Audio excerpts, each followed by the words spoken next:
What if one simple daily habit could sharpen your memory, clear mental fog, and make your mind feel alive again? Have you ever experienced this? You have a word on the tip of your tongue, but no matter how hard you try, it just won't come out. Or you forget someone's name just seconds after they told you. Or how about this? You walk into a room in your own house, stop at the doorway with your mind completely blank, and have no idea what you went in there for. These small mental short circuits can be frustrating, and over time they begin to plant an unsettling doubt. Am I losing my memory? If you feel this way, you're not alone.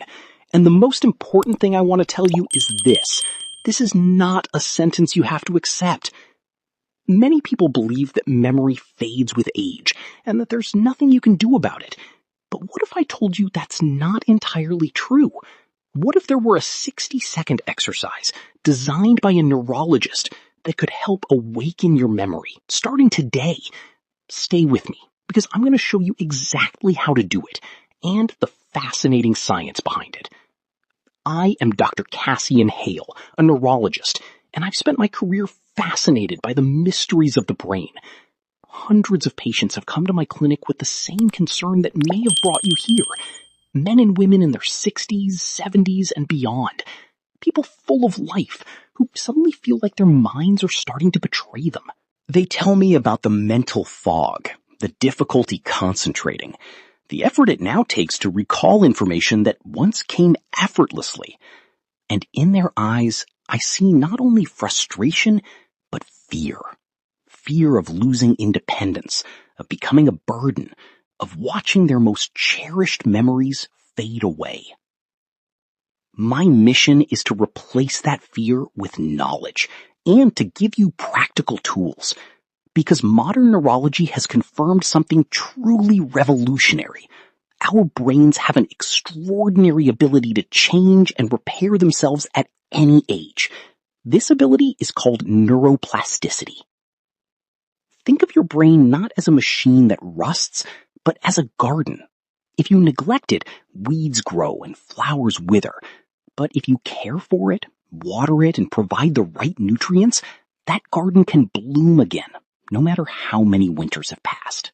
What I'm about to reveal is a form of brain gardening, an incredibly simple method that requires no pills or expensive equipment. It's a 60-second routine that anyone can do from their chair. It's the same kind of exercise I've refined with my patients, often with results they themselves could hardly believe at first. Let's talk about one of the most damaging ideas about the mind, that memory loss is a normal and inevitable part of aging. Society repeats this message constantly, in jokes, in movies, and little by little we accept it as truth. When we forget our keys, we think it's just age. But this belief is toxic, not only because it's inaccurate, but because it leads to resignation. If we believe nothing can be done, we do nothing. We stop challenging our minds, and without realizing it, we accelerate the very process we fear. We give up before we even begin to fight. But science shows us a different reality. I've had the privilege of studying people I call superagers, individuals in their 80s, 90s, and even 100s with minds as sharp as someone in their 50s. Their secret isn't just luck or genetics. The common denominator is a lifestyle that keeps their brain active and nourished. Whether intuitively or intentionally, they've been practicing neuroplasticity their entire lives. They've been tending to their brain garden. Neuroplasticity is the brain's ability to create and reorganize its connections. Imagine your brain's pathways as trails in a forest. When you learn something new, you create a path. Each time you repeat that action or recall that information, the path becomes wider and easier to travel. If you stop using it, it becomes overgrown. But if you use it frequently, it turns into a highway. What's incredible is that this ability does not disappear with age. It remains there, ready to be used. This means that even if some of your neural pathways have weakened, you still have the power to build new ones. The exercise I'm about to teach you is a precise tool to do exactly that. It's a short but intense routine that pulls your brain out of autopilot and forces it to create and strengthen those connections. It combines a simple physical movement with a mental challenge, creating a synergy far more powerful than either part alone. Before I show you how to do it, I want you to meet one of my patients. His story is a powerful example of what your brain is capable of. Let me tell you about Marcus. He came to my clinic at 73 years old, brought in by his son, who was very worried. Marcus was a retired architect, a proud man who had used his mind and vision to design beautiful, precise buildings. But lately, his brain had been failing him. Doctor, his son told me, my father is fading. He used to be the sharpest person in the room. Now he stops in the middle of a sentence because he forgets what he was going to say. The other day, he couldn't remember the name of his youngest grandson, Tyler. Seeing the confusion on the boy's face and the embarrassment on my father's, it was heartbreaking. Marcus finally looked at me and said the phrase I've heard so many times. It's nothing, just age. My mind just isn't what it used to be. But I could see beyond his resignation. I saw his frustration. He spent his days watching television. He had stopped reading because he struggled to follow the storyline. His world had begun to shrink. So I proposed a deal. Marcus, I said, I'm not asking you to believe in miracles. I'm only asking you to give me 1 minute a day. I'm going to teach you an exercise that may seem silly, but promise me you'll do it every day for 4 weeks. He looked at me with skepticism. 1 minute, and with that I'll remember my grandson's name? He asked. Maybe, I replied. The brain is like a muscle. If you don't use it, it atrophies. If you exercise it, it grows stronger. This exercise is like a push-up for your brain. What do you have to lose? Reluctantly, he agreed.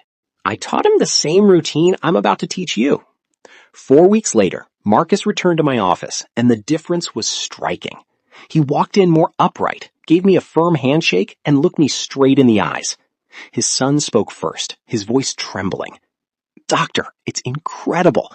A week ago, my son Tyler asked his grandfather about a building he designed years ago, and my dad didn't just remember the building.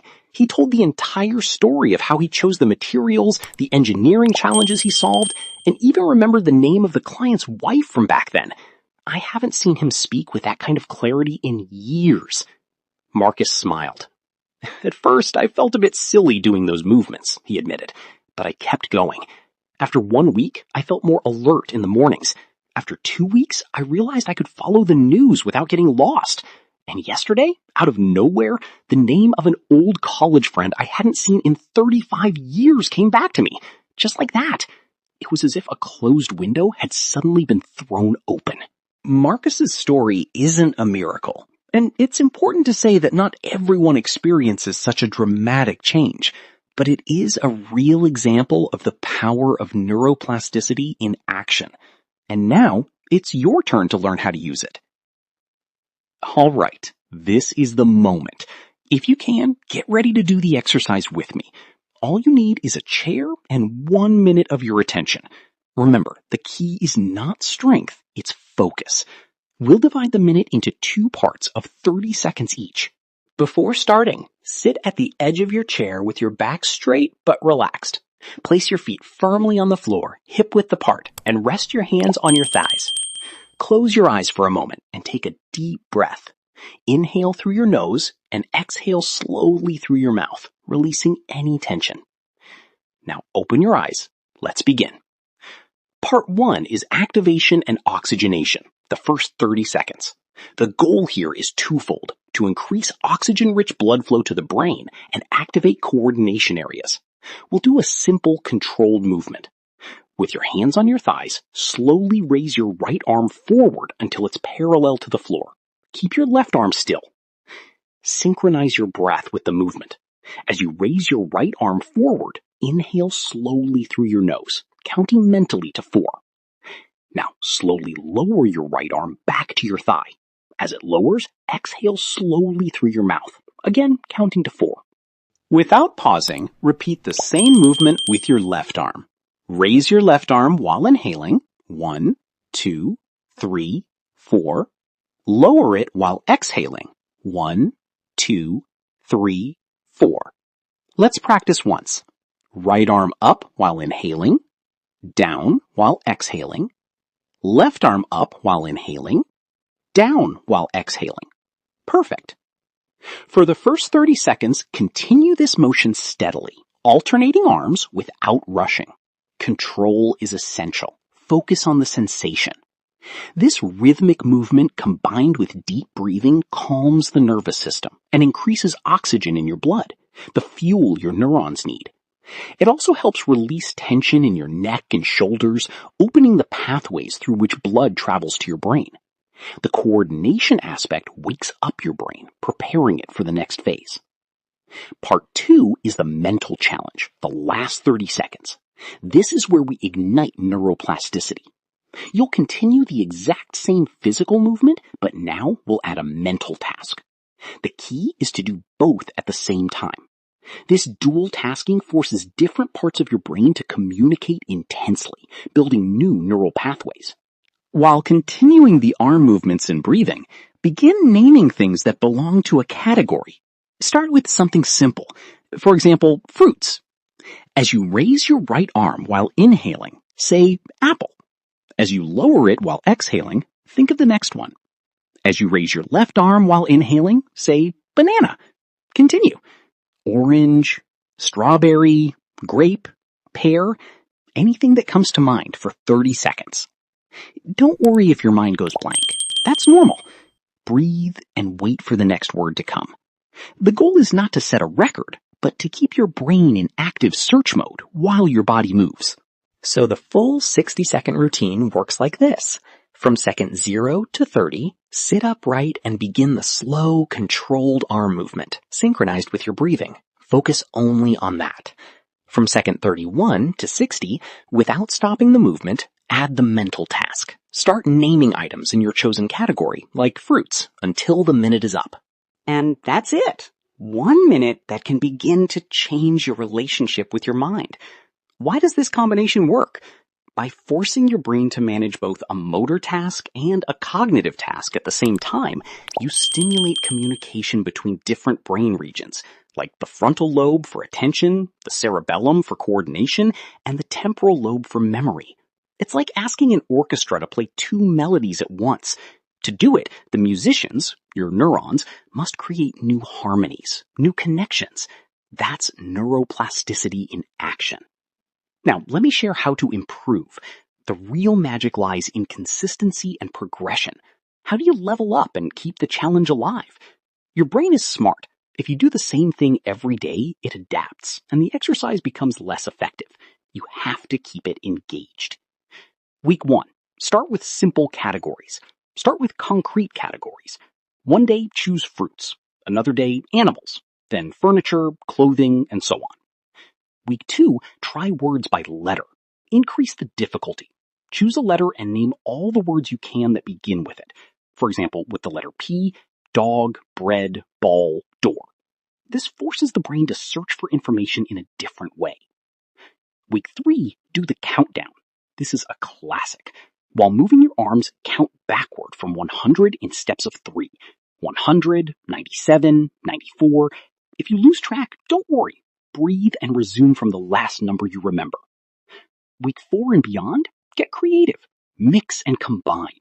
Name cities around the world or people's names that start with a certain letter. The golden rule is simple. If it feels too easy, it's time to change it. The right level is when you feel a slight effort. That's the sign your brain is working. Now, let me warn you about the 3 mistakes you must avoid. The first is rushing. This is the most common mistake. Moving your arms too quickly and breathing shallowly, it's counterproductive. Rushing creates stress, and stress is poison for memory. The goal is calm and control. Slower is better. The second is inconsistency. Doing it for 3 days and then forgetting it for a week won't work. The brain needs repetition. It's like watering a plant. It needs a little water every day. A good trick is to attach the habit to something you already do. For example, right before my morning coffee, I'll do my 1-minute exercise. The third is doing it with distractions. Don't do it with the TV on or while talking to someone. That minute is an appointment with your brain. Your attention is the chisel that shapes new neural pathways. If it's divided, the result weakens. Let me share 3 secrets to boost results. First, drink a glass of water beforehand. Your brain is largely made of water, and proper hydration is essential for it to function well. Drinking water before the exercise is like giving your brain high-quality fuel before starting an engine. Second, use a gentle smile. It may sound a bit cheesy, but it works. Just before you begin, form a slight smile. This simple gesture sends a signal to your brain to release neurotransmitters that improve mood and enhance learning. Third, teach it to someone else. One of the best ways to reinforce something is to teach it. Share it with your partner, a friend, or a neighbor. When you explain it, your brain organizes the information, strengthening your own neural connections. Plus, you'll have someone to motivate you. There you have it. The 60-second exercise that has helped Marcus and many others clear mental fog. It's not magic. It's applied neuroscience, simple and accessible to everyone. Your brain has a capacity for recovery that you may not even imagine. No matter your age, you have the power to give it the right stimulus. But knowing isn't enough. You have to do it. So I have a challenge for you. Don't just save this information. Commit to trying this routine for 1 week. 1 minute a day. Just 7 minutes in total. And I'd like to ask you for something more. Come back here in a week and tell me how you felt. It doesn't have to be a miracle. Maybe you just noticed you were a bit more alert or remembered a word that usually escapes you. Write week 1 done and share whatever you noticed. Your story might be the spark that inspires someone else. Let's turn the comments into a journal of our progress. And of course, if you want more science-based tips like this to keep your mind and body active, subscribe to the channel so you don't miss anything. We started by talking about the frustration of small memory lapses. We challenged the myth that memory loss is inevitable and opened the door to hope through the concept of neuroplasticity. I shared Marcus's story and gave you the same tool he used, the 60-second exercise. 1 minute to oxygenate your brain and build new connections. Remember the keys: consistent practice, avoiding common mistakes, and enhancing results with small but powerful habits. Now, the decision is yours. You can close this window and continue as you have. Or you can stand up, find a chair, and give yourself the first minute of a more mentally active life. Never underestimate the power of small, repeated actions. This minute is a declaration. It's you telling yourself, my brain health matters. I take control. I refuse to give up. I'm Dr. Cassian Hale. Thank you for your time. Now go and take care of your